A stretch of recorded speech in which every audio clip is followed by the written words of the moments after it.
seres vacíos nos observan. Hasta hoy se registran muchos reportes de actividad paranormal en él.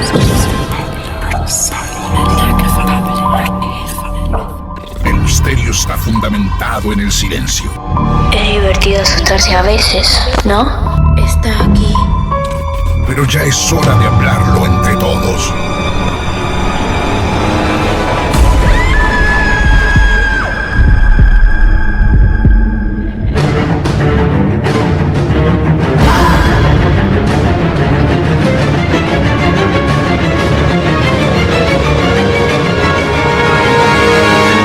Esto es Martes de Misterio.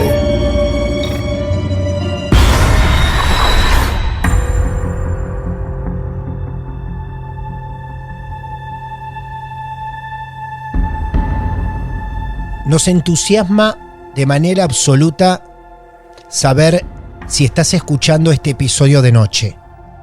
Tranquila, en tu cuarto, con la luz apagada, como debe ser.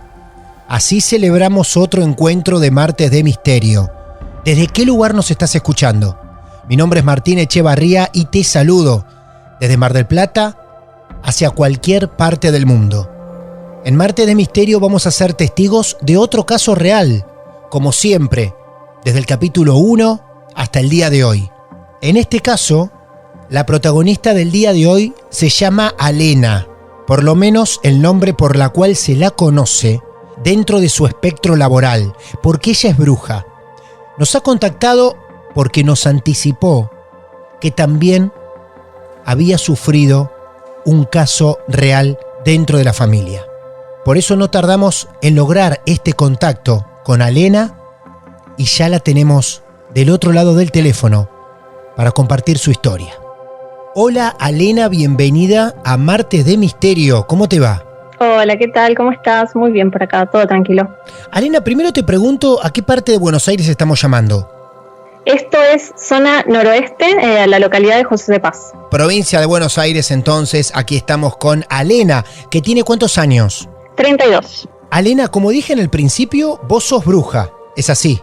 Así es, sí, me considero bruja ecléctica, es decir, que no tengo una religión en particular. Soy tarotista, me gusta mucho el tarot y es mi especialidad, además de la brujería roja, que entra todo lo que es magia sexual y demás.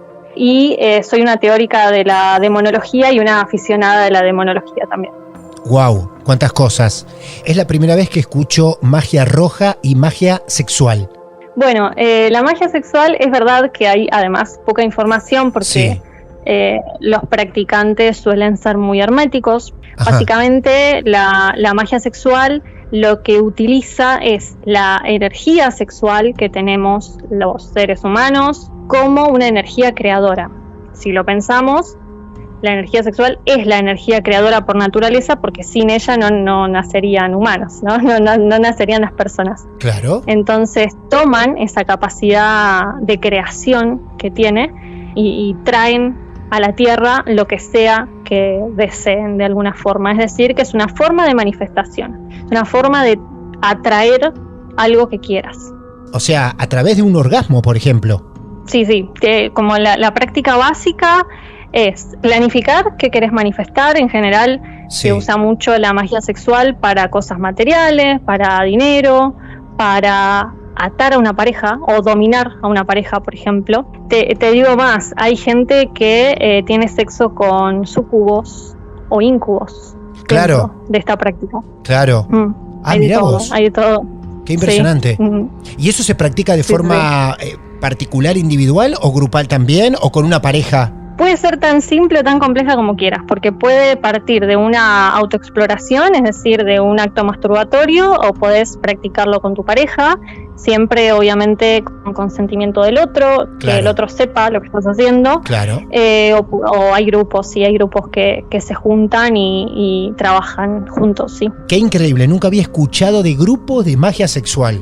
Wow. O sea que el mundo de la magia roja tiene que ver con todo eso, con todo lo que puede rodear el amor, digamos, la Así atracción. es, exactamente. La atracción, sí. También se usa mucho para atraer belleza. Y la verdad es que es bien fácil de hacer, porque si bien hay grupos Claro. que la hacen súper difícil. Lo más básico es la planificación, como te decía, que quiero manifestar, el sexo en sí mismo, con vos o con otra gente, y el orgasmo, no hay más. Sí. Bueno, es momento de escuchar tu historia. Alena, entonces hacia allá vamos, ¿bien? Bueno, esta historia empieza más o menos en 1980. Es la historia, digamos, es algo que sucedió en mi familia. Yo no lo vivencié porque yo nací en el 92, así Claro. que es una historia que me contaron. ¿Quién te la contó esta historia? Bueno, yo crecí sabiendo que yo tenía una tía que, bueno, no llegué a conocer, y es la historia de esta tía, digamos, así que de alguna forma yo desde siempre supe más o menos lo que había pasado, o al menos cómo llegó a fallecer, pero bueno, con el pasar de los años y con mi crecimiento me fueron contando otras cuestiones. ¿La historia que vas a contarnos tiene que ver con el fallecimiento de tu tía? Así es, sí. En realidad yo pienso que pasaron muchas cosas antes del fallecimiento de ella, Sí. que no sé si, bueno, seguramente tienen bastante que ver. Digamos, a ver, hay eventos que no tienen una explicación, al menos natural, y que, bueno, desencadenaron en esta situación. Vamos a entregarnos entonces con máxima precaución y atención a esta historia. De antemano, aquí como responsable del podcast, quiero agradecerle a tu familia que seguramente autorizó que vos nos cuentes, no solamente a nosotros, sino a toda la gente que va a escuchar este episodio, este hecho triste, calculo, para la familia, así que muchas gracias de antemano por la confianza, ¿eh? Sí, así es. Sí, yo pedí permiso. Bueno, también hablé con mi papá porque se trataba de su hermana, y bueno, y él autorizó a que cuente la historia, así que bueno, acá vamos. Bueno, ahí vamos entonces, año 1980.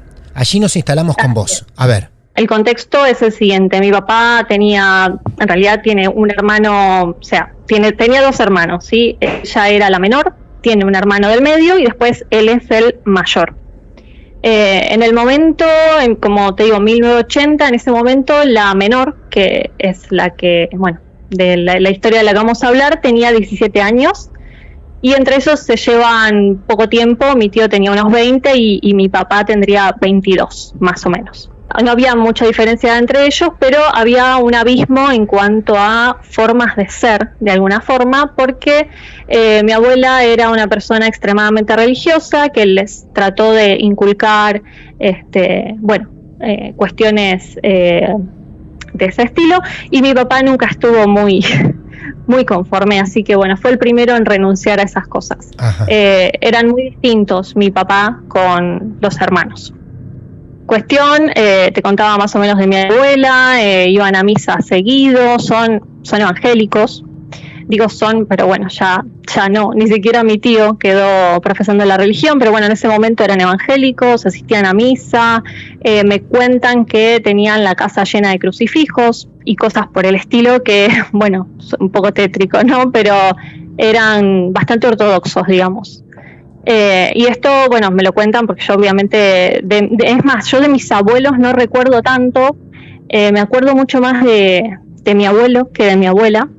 Pero bueno, mi abuelo prácticamente no estaba en la casa, trabajaba todo el día, venía de noche, y si bien tenía ciertas costumbres religiosas, no era tan ortodoxo como mi abuela. Es como que esa tarea la llevaba adelante ella. Bueno, yo me acuerdo de él cuando ya en sus últimos tiempos, ¿no? Que habrá muerto cuando yo tendría unos 6 años, más o menos. Uh-huh. Antes de empezar como a contar toda la serie de acontecimientos que terminaron en esa espiral de cosas feas, tengo que decir que mi papá ya no vivía en esa casa, ya no vivía con ellos. Mi papá construyó su casa sobre la de mis abuelos. Se casó con mi mamá como a los 18 y bueno, ya vivía con ella en la casa de arriba, que es donde yo me crié. ¿La misma casa y él construye arriba? Exactamente. Ah, sí. Bien, perfecto. Abajo vivían sus padres con sus hermanos y arriba vivía él. Así es. Bien. Sí. Bueno, mi papá se perdió muchas de las cosas de las que fueron sucediendo porque ya tenía chicos, o sea, tenía mis hermanas, yo tengo 2 hermanas mayores, y bueno, entre la crianza y todo, no estaba tan presente en lo que respecta a la situación que estaba sucediendo en la casa de abajo, ¿no? En la casa de sus papás. Ahora sí, como que arranco con el principio de toda la debacle. Uh-huh. Él me cuenta que un día mi abuela volvió de una misa, volvió con mis tíos, y notó que su hija se comportaba raro, digamos. Ella empezó a decir que hablaba poco, que podía estar, digamos, gran parte del día solamente respondiendo sí o no, pero como que no se involucraba en las conversaciones. Eso lo nota ella y por supuesto lo nota mi tío también. Decían que a veces tenía como la mirada perdida o que se quedaba como tildada, como si fuese en un estado catatónico mirando un punto fijo, o que tenía lagunas de memoria, no sé, por ahí la mandaban a buscar algo y en el camino se olvidaba. Bueno, cosas que en realidad podrían tranquilamente deberse a una enfermedad mental, ¿no? Sí, seguramente estaba como aislada del mundo, ¿no? De la realidad. Sí, de ese día ya volvió de esa manera y bueno, más adelante te voy a contar otra cosa que después le termina contando a mi abuela, a mi papá. De la forma, digamos, ella dice algo que sucedió algo en la misa que en teoría derivó en todo este comportamiento, ¿no? Uh-huh. Bueno, nada, mi abuela se negaba completamente a llevarla al médico porque siendo excesivamente religiosa decía que si a ella le pasaba algo que Dios la iba a curar y que, bueno, nada, se negaba a atenderla. Bueno, fue pasando el tiempo, mi papá se empezó a preocupar más allá de que realmente ya tenía... Para esta época ya tenía mis 2 hermanas. Termina buscando su padrino. El padrino de mi papá era médico. Era cardiólogo. Lo que pasa es que él decía, bueno, por lo menos que le haga una revisión y que la derive con algún psiquiatra o con alguien que él conozca y que pueda profundizar en el tema, ¿no? Claro, totalmente. Sí, un médico amigo cerca como para escapar un poco, ¿no? De los límites que ponía su mamá, tu abuela. Exactamente, de hecho como que lo hizo en contra de la voluntad de mi abuela porque ella se negaba completamente a llevarla al médico y de hecho yo creo que desde el principio ella pensaba que esto tenía que ver con otra cosa también. Al final le hacen los estudios pertinentes porque bueno, el padrino de mi papá tenía conexión con otros médicos, la terminan llevando a un psiquiatra y no encuentran, digamos, nada a nivel estructural, cerebral, vamos a decir, que pueda indicarles como una enfermedad mental, ¿no? Básicamente los médicos terminaron como atribuyendo toda la edad, porque ella tendría 17, 18 años para este momento. Así que bueno, como que dicen, bueno, no sé, es temporal o capaz, a ver, no sé, es como que no se explicaban tampoco qué estaba pasando, pero tampoco encontraban nada en específico. ¿Qué hacen? Le dan remedios para dormir. ¿Por qué? Porque a lo largo de todo este tiempo ella había empezado a despertarse a la madrugada y se despertaba gritando y cuando le preguntaban qué le pasaba no respondía o decía que no sabía y demás, como que no daba una explicación. Pero bueno, hasta acá, como te digo, más allá de que por ahí no encontraban nada, todavía podría explicarse como un trastorno mental o algo que aún como no hubieran detectado. Pero bueno, con el tiempo empiezan a pasar cosas más extrañas todavía. Claro, totalmente. Hasta ahí, aparte de lo que podía ser mental, ¿el físico también denotaba algo diferente o todavía no? Todavía no, pero más adelante pasan cosas que tienen que ver con su cuerpo. Ahí estamos entonces, con la tía y hasta ahora lo que podían llegar a ser problemas mentales.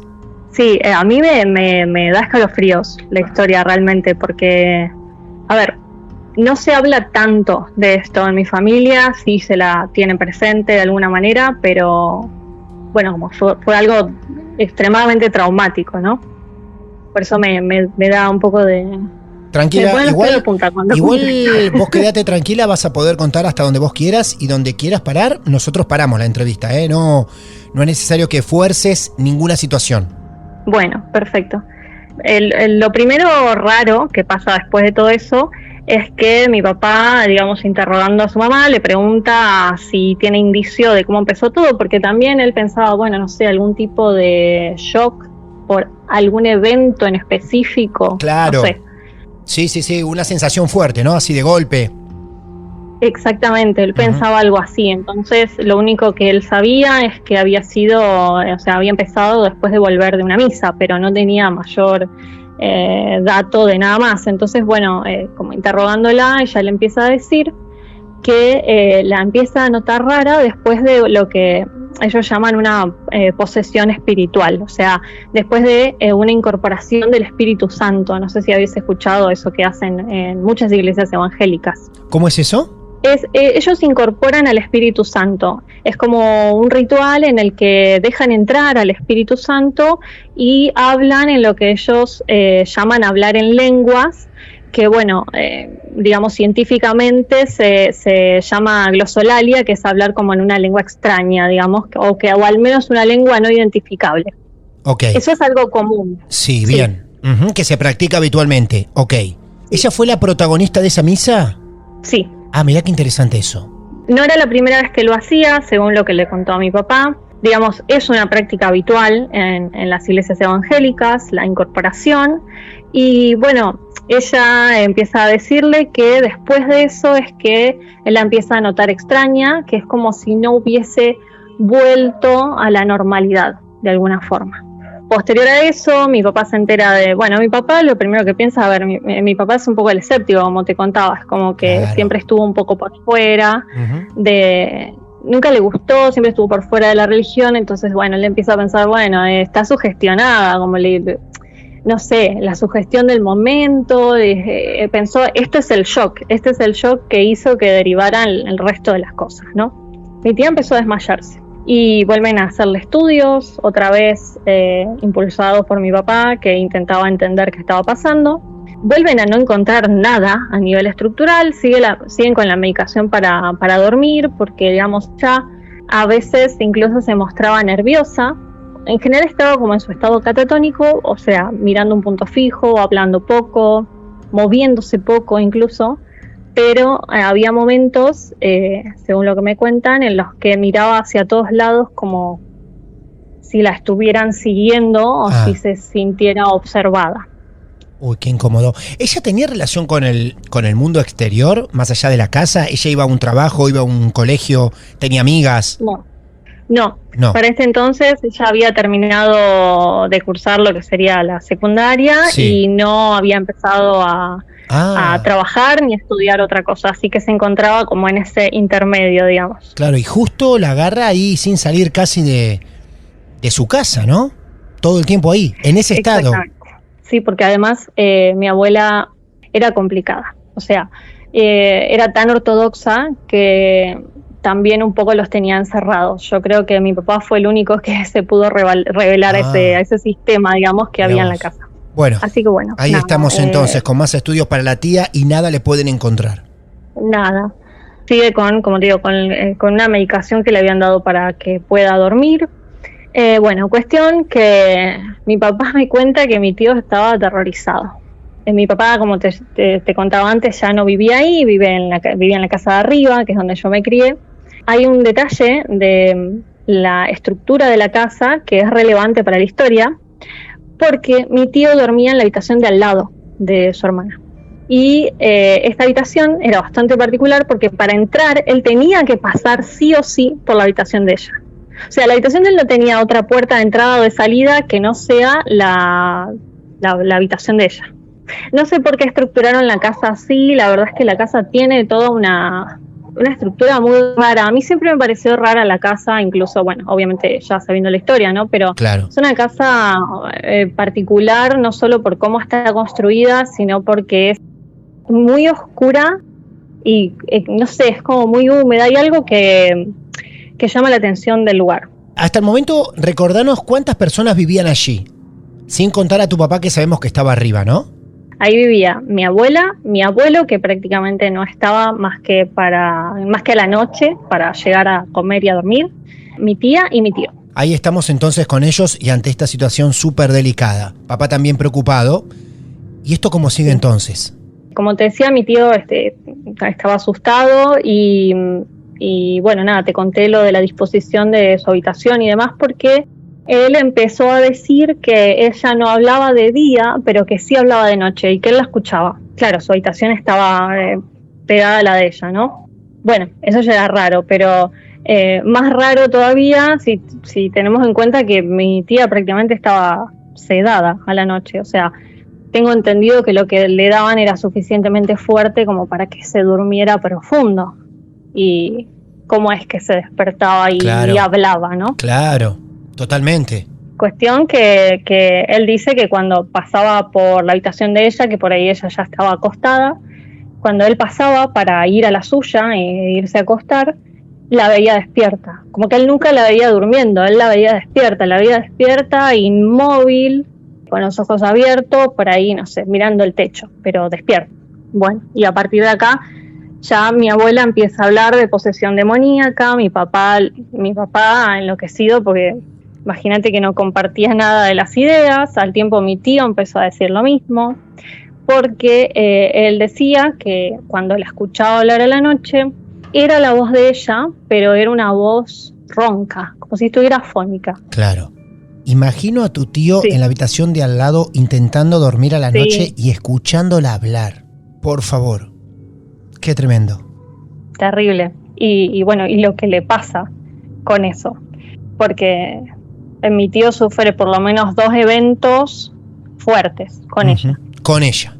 Cuando él empezó a hablar, igual que mi abuela, ¿no?, de posesión demoníaca y toda esta historia, mi papá sigue buscando la manera de explicarlo de una forma racional y empieza a decir, bueno, si no habla, ¿será que se le atrofiaron las cuerdas vocales? No sé ni siquiera si eso es posible a nivel médico, creo que no, pero es como la explicación que él encontraba. Lo que pasa es que, bueno, de día lo poco que hablaba, en teoría hablaba con una voz normal. Así que bueno, nada, empezó a pasar que mi tío cuando la escuchaba hablar pegaba la oreja a la puerta, obvio, para ver si podía entender lo que estaba decía. Diciendo. Claro, ¿y entendía algo él?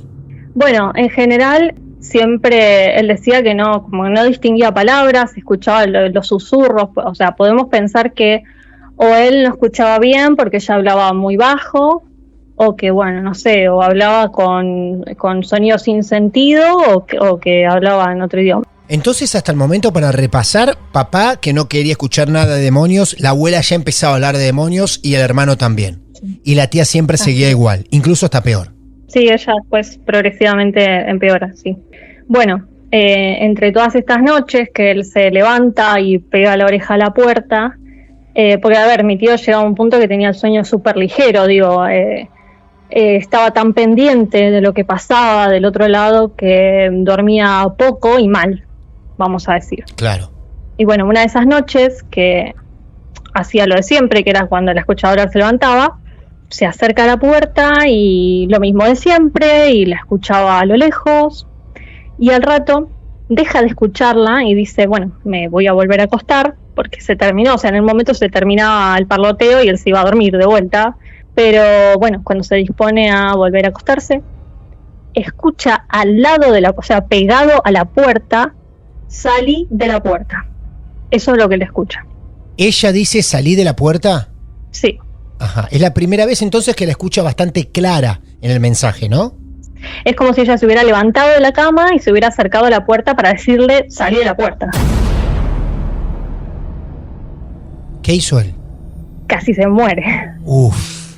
Es que debe ser, yo me imagino, y terrible, o sea, y además ni siquiera yo salgo corriendo, pero la verdad es que él no podía salir corriendo porque tenía que pasar por la habitación de ella para salir del lugar. Entonces lo primero que hace es trancar la puerta. Tenía tanto miedo ya que no quería ni abrir la puerta, ¿no? Claro. Aparte, esa puerta que convivía de una habitación a otra, la puerta estaba cerrada y él la escucha a su hermana del otro lado diciendo eso, salí de la puerta. El tipo se paró y la trabó. Sí, la trabó con un baúl. Es un baúl gigante que todavía está en la casa de mi abuela. Qué impresionante. Es más, todavía está en su habitación ese baúl. Yo hace menos de un mes estuve ahí y sí. Claro, no tenía cerradura, entonces lo primero que él dijo es la trabó. Claro. Lo peor de todo esto es que él escuchó eso bien cerca de la puerta y empezó a pensar, ¿cómo sabía que yo estaba al otro lado de la puerta escuchando? No la escuchó levantarse y aparte escuchó esa voz que él reconocía como la voz de su hermana, pero distorsionada, digamos. Así que bueno, ese fue el primero como de los eventos terribles que le tocaron a él, ¿no? Y que al otro día le contó a mi papá y que, bueno, nada, estaba realmente aterrorizado al punto incluso que mi tío, por ejemplo, empezó a dejar de ir a estudiar. Él estudiaba en la universidad y dejó de ir a estudiar para no tener que entrar en la habitación de ella de noche, porque él llegaba muy tarde. O sea, cuando ya estaban todos acostados, llegaba casi a las 12 de la noche. Claro, y él no quería pasar por la habitación de su hermana. No. No, por Dios. Estás describiendo una situación de terror magnífica. Pero se siente, ¿eh? Sí. Se siente la incomodidad. Sí, él abandonó una carrera para no pasar por la habitación de su hermana. Y te digo que yo hoy lo veo a mi tío y claro, el comportamiento que tiene creo que es consecuencia de gran parte de lo que vivió. Bueno, una tarde mi abuela no estaba y mi tío sube corriendo a buscar a mi papá. Le dijo que su hermana estaba tirada en el piso, en el medio del comedor, con los ojos abiertos, que no se movía y que no hablaba. Muy pocas veces además él aceptaba quedarse solo con ella, básicamente. Pero bueno, de día es como que lo intentaba o lo aceptaba en ocasiones, ¿no? Mi papá baja, lo que mi papá se acuerda es que ella tenía las pupilas dilatadas. Y esto es una cosa que se empieza a notar con más frecuencia. O sea, es una cosa que todos se empiezan a dar cuenta, que tenía las pupilas completamente dilatadas. O sea, tenía los ojos negros. Se asustan, mi papá va y busca a su padrino, el médico que te contaba al principio, y cuando vuelven se encuentran con el siguiente panorama. Ella durmiendo, metida en la cama, durmiendo, y mi tío encerrado en su habitación. Y no quería salir. Él no quería salir. No quería salir, no respondía, no. Ah, ¿no respondía? No, se dieron cuenta que estaba encerrado porque él, después de que se cansó de trancar la puerta con el baúl, se terminó comprando una cerradura y la puerta estaba cerrada del lado de adentro, así que bueno, dijeron, está dentro de la habitación. Pero ellos ingresaron hasta la habitación de tu tía y desde ahí le golpeaban a tu tío para que salga. Claro, y ella estaba durmiendo. Ella en algún momento volvió a la cama y se acostó a dormir. Ajá, ¿y él nunca respondió? Les costó que abriera la puerta. Mi papá dice que, no sé, según él habrán estado 1 hora y media con él encerrado, por lo menos.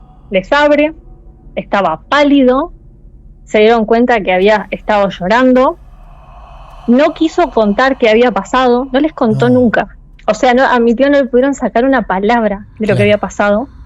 Y desde ese día, él intentaba directamente no estar en la casa. O sea, ahí fue cuando mi tío empezó a desaparecer, porque dijo, no me importa de día o de noche, ni quiero estar.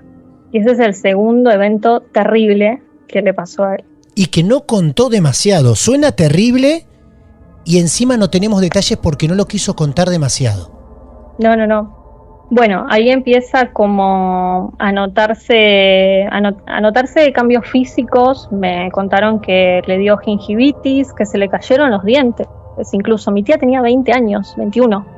Se le cayeron varios dientes por una gingivitis que, a ver, ¿cuánto tiene que pasar? ¿Cuánto tiempo tiene que pasar uno con gingivitis para que se le caigan los dientes? No una persona tan joven, además. Es como si se hubiese desarrollado la enfermedad en 3 días, ¿me entendés lo que te digo? Mi papá me dice que ella es como si cada vez pareciera más una anciana, porque además no teniendo ningún tipo de actividad, no saliendo de su casa, no haciendo nada, había perdido masa muscular y estaba como muy delgada. Imagínate que iba del patio a la cocina y a la cama, o sea, no hacía mucho más. Es como que siempre estaba despeinada, obviamente no había un cuidado extremo en su aspecto. Estaba muy flaca, tenía los bracitos, mi papá se acuerda de los brazos, como los brazos huesudos, ¿no? Él me cuenta que lo más raro, lo que a él le parecía raro era que tenía la panza hinchada, como si, no sé, si estuviera embarazada de 2 meses. La panza hinchada. A pesar de lo huesuda que estaba, empezaba a notarse como una leve panza. ¿Qué decía tu abuela hasta ese momento? Mi abuela llevaba sacerdotes. Se ponían a rezar y quizás iba al sacerdote con alguien más.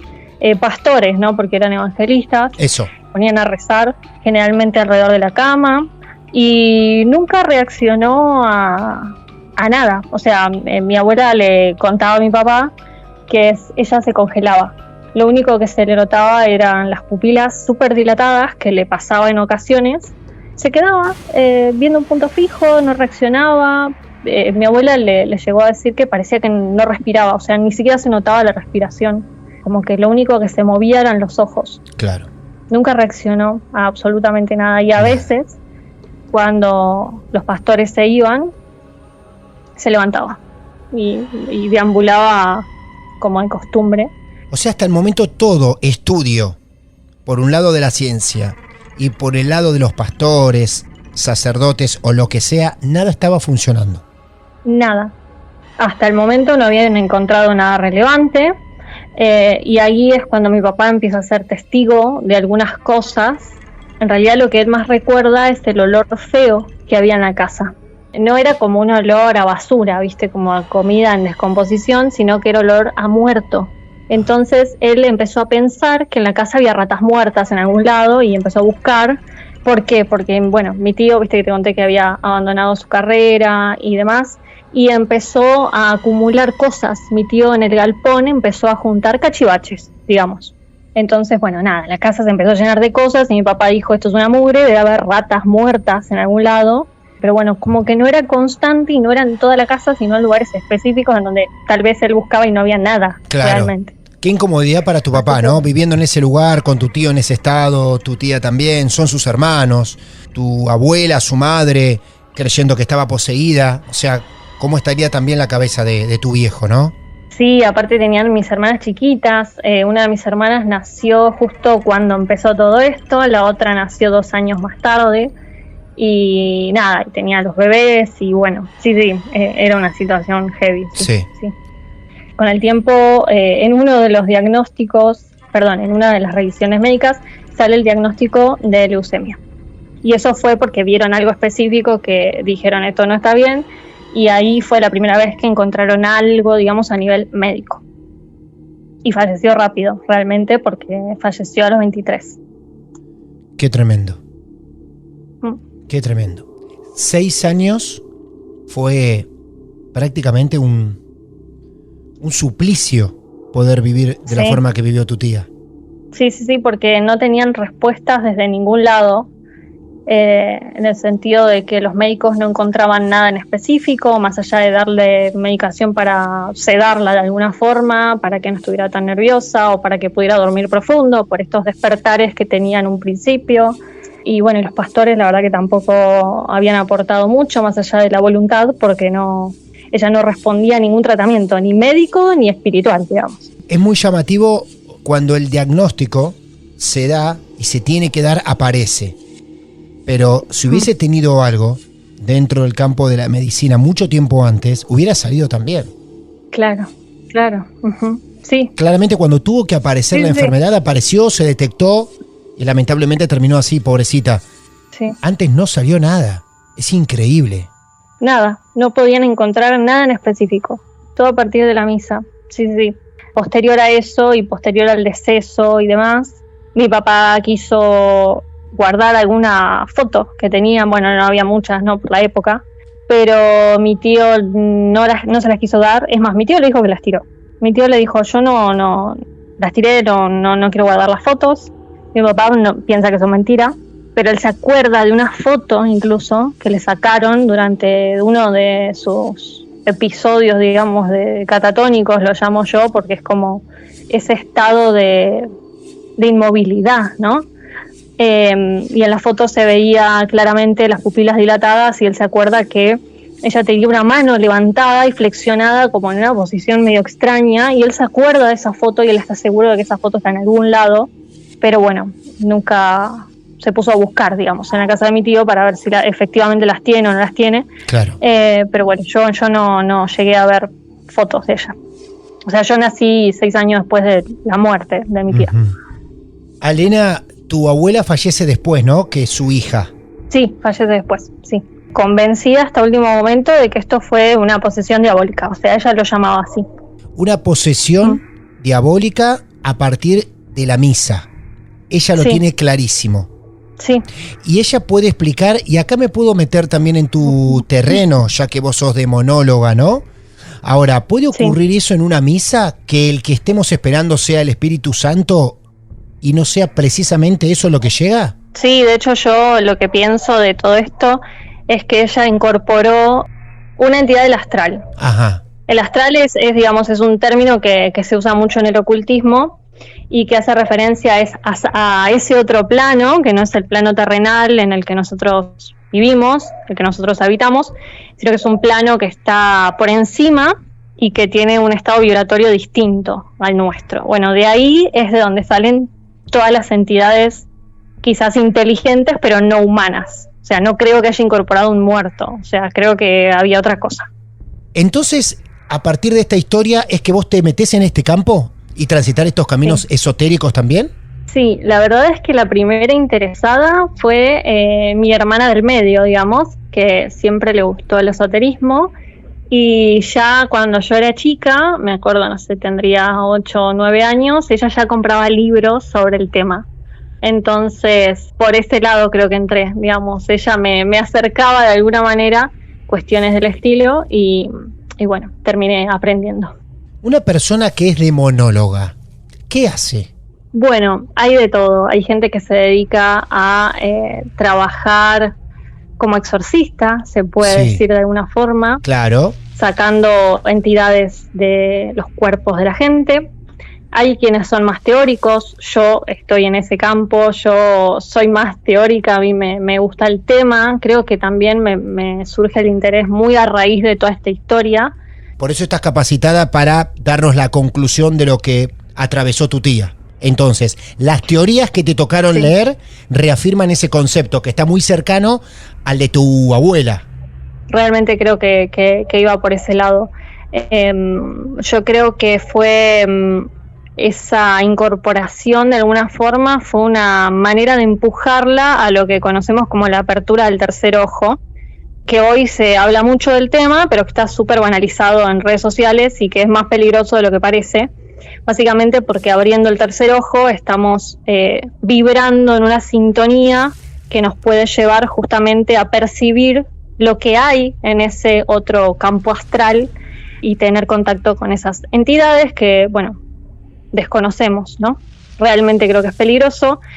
Nada, es muy loco, por ejemplo, que hoy yo veo gente que, ¿cómo abrir el tercer ojo? Y a mí me parece una locura, claro, porque no todo el mundo está preparado. Hay gente que lo logra a propósito, con meditaciones, con sustancias incluso. Hay gente que lo abre de forma accidental, con eventos traumáticos o con estados alterados de conciencia, que creo que fue el caso de ella. Alena, ¿te podemos seguir en Instagram?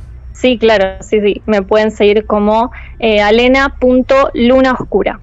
Alena, yo te quiero agradecer muchísimo porque la historia que nos contás termina con un final muy triste. Es algo tan privado de la familia. Es por eso que renuevo mi agradecimiento de confianza tuya y de toda la familia, de tu viejo también, que te permitió estar charlando con nosotros un ratito, ¿eh? No, muchas gracias a vos por el espacio y bueno, ahí está mi historia. Te mando un beso grande, Alena. Que andes muy bien. Bueno, un beso grande. Muchas gracias, igualmente. Una misa a la cual todos acuden buscando un poco de luz, entiendo, pero una misa que termina maldita. Algo en el cuerpo de la tía de Alena que la ha llevado hasta la muerte, viviendo años imposibles, ella y toda su familia. Aquí estamos, estos somos, nos sorprendemos episodio tras episodio. Si bien muchas historias son tan crudas como la que hoy nos contó Alena, de alguna forma las abrazamos. Le damos la bienvenida a nuestra casa porque de esto también nosotros vivimos y vamos hacia adelante y vamos sumando episodio tras episodio. Hoy ya más de 300, lo que hemos logrado después de tantos años de Martes de Misterio. Si vos tenés tu historia para compartir con nosotros, es muy fácil. Nos podés escribir un mail, martesdemisterio@gmail.com, o bien buscarnos en redes sociales. Martes de Misterio, ahí en Instagram, en Facebook, nos mandás un mensaje privado o directamente a mi cuenta personal, @martinderradio. Enseguida entramos en contacto y muy seguramente serás él o la protagonista de otro episodio de Martes de Misterio. Mi nombre es Martín Echevarría, muy buenas noches y seguramente nos vamos a encontrar en el próximo capítulo. Muchas gracias. Esto es Martes de Misterio. Basado en hechos reales.